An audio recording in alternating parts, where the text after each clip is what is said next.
अगर आप भी लेना चाहते हैं देश दुनिया की तमाम जानकारी तो आज ही सब्सक्राइब करें हमारे चैनल को।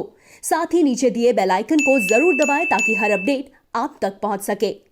नमस्कार, प्रवास साक्षी न्यूज नेटवर्क पर आप सभी का स्वागत है। गृह मंत्रालय ने आज कुछ दुकानों को खोले जाने की छूट दे दी है। लॉकडाउन में देखा जाए तो 20 अप्रैल के बाद से ये दूसरी बड़ी छूट है और इस छूट को लेकर भी लोगों में थोड़ा सा भ्रम की स्थिति थी कि क्या सभी दुकानें खुल रही हैं। आज कुछ बाजारों से जो दृश्य आए हैं उसमें दुकानदार अपनी दुकानों पर पहुंच गए, लेकिन जब MHA ने यानी गृह मंत्रालय ने ये साफ दिशा निर्देश दे दिए कि कौन कौन सी दुकानें खुलेंगी, कौन कौन सी नहीं खुलेंगी, तो जाकर स्थिति कुछ साफ हुई। दरअसल एक चीज आपके मन में भी क्लियर हो जानी चाहिए कि अब कौन सी दुकानों को खुलने की अनुमति दी गई है।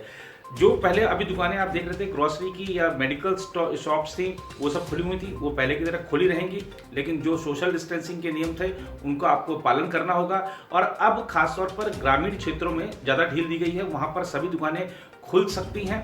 शहरी क्षेत्रों की बात करें तो शहरी क्षेत्रों में जो रिहायशी इलाकों में यानी आपकी कॉलोनी के में या जो आसपास में जो दुकानें हैं वही दुकानें खुलेंगी, और जो कि शॉपिंग कॉम्प्लेक्स होते हैं या शॉपिंग मॉल्स होते हैं वहाँ पर कोई दुकान नहीं खुलेगी, ना ये मॉल खुलेंगे ना कॉम्प्लेक्स खुलेंगे।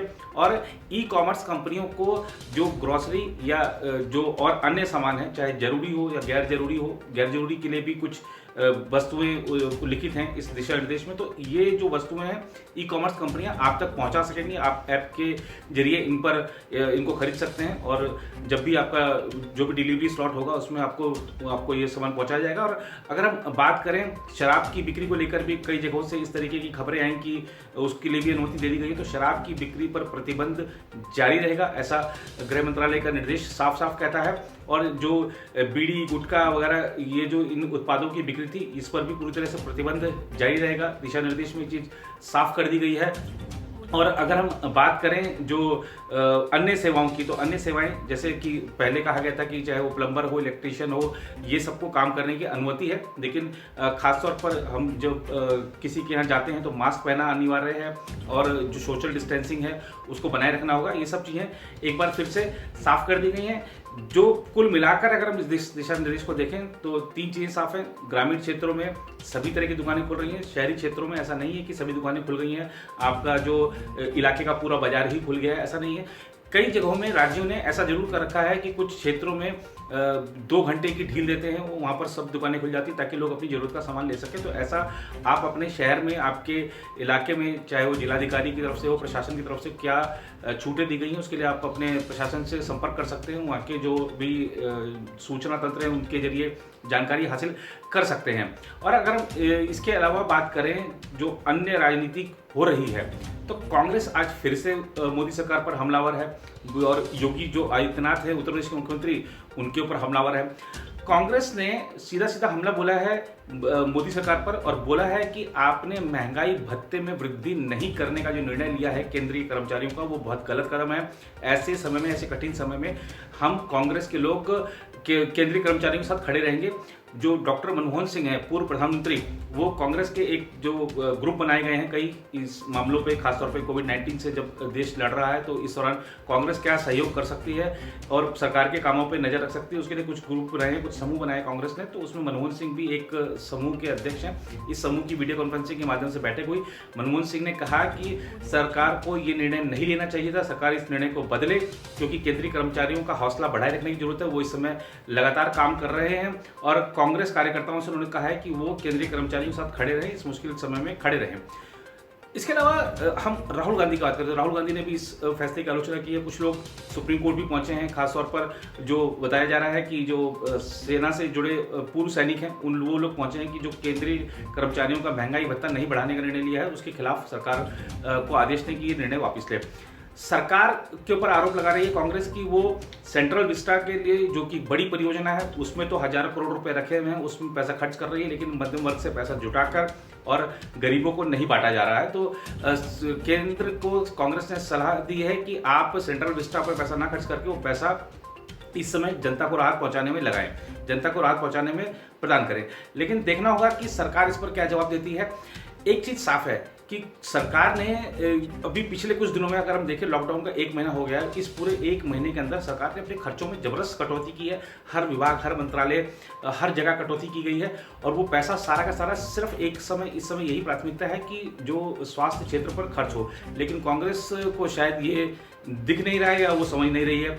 दूसरी तरफ अगर हम बात करें प्रियंका गांधी की, अब प्रियंका गांधी ने आज योगी आदित्यनाथ पर हमला बोलते हुए कहा है कि उत्तर प्रदेश की सरकार वो आंकड़े नहीं दर्शा रही है कि कितने लोगों की कोविड-19 की जांच हो रही है। वहां पर जो उत्तर प्रदेश पर उन्होंने आरोप लगाया है कि वहां पर जो जांच है वो पारदर्शी नहीं हो रही है, जांच के आंकड़े पारदर्शी नहीं है, जबकि जो एक दुनिया भर में ये मत बन चुका है कि कोविड-19 को हराना है तो हमें जांच को बढ़ाना होगा, जांच की संख्या बढ़ानी होगी और पारदर्शी जो रखने होंगे आंकड़े। तो उन्होंने उत्तर प्रदेश की सरकार को कहा है कि आप आंकड़े बताएं, 2 दिन से आंकड़े क्यों नहीं बता रहे हैं।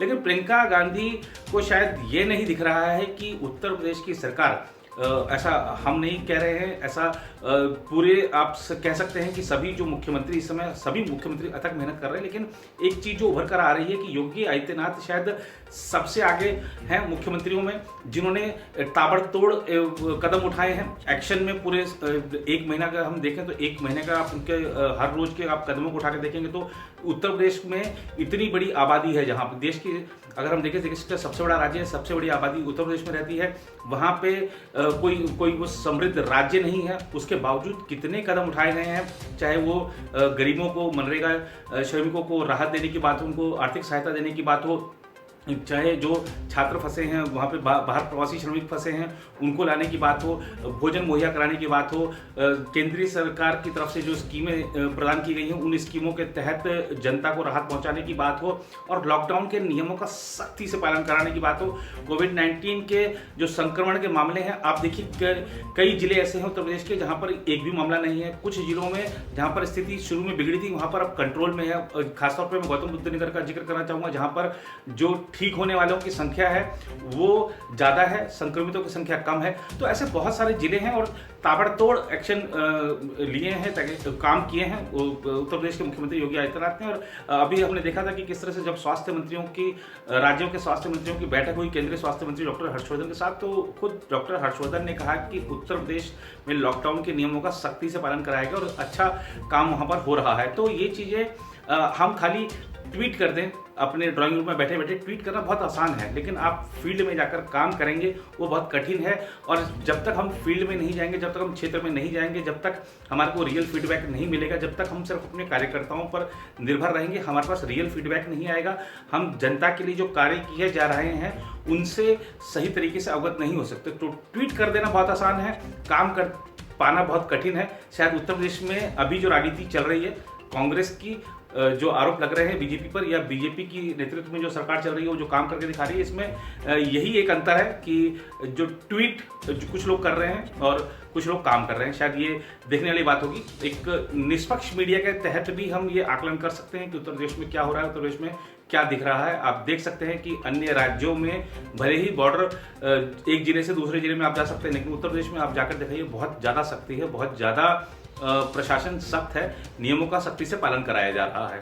और अगर हम बात करें इससे हटकर इस समय जो वैश्विक दुनिया में हो रहा है, जो दुनिया के अन्य देशों में हो रहा है, तो आपको बताई देते हैं कि दुनिया भर में कोरोना वायरस से मरने वाले लोगों में से 1/4 लोगों की मौत अमेरिका में हुई है और संक्रमण के 1/3 से अधिक मामले अमेरिका में सामने आए हैं।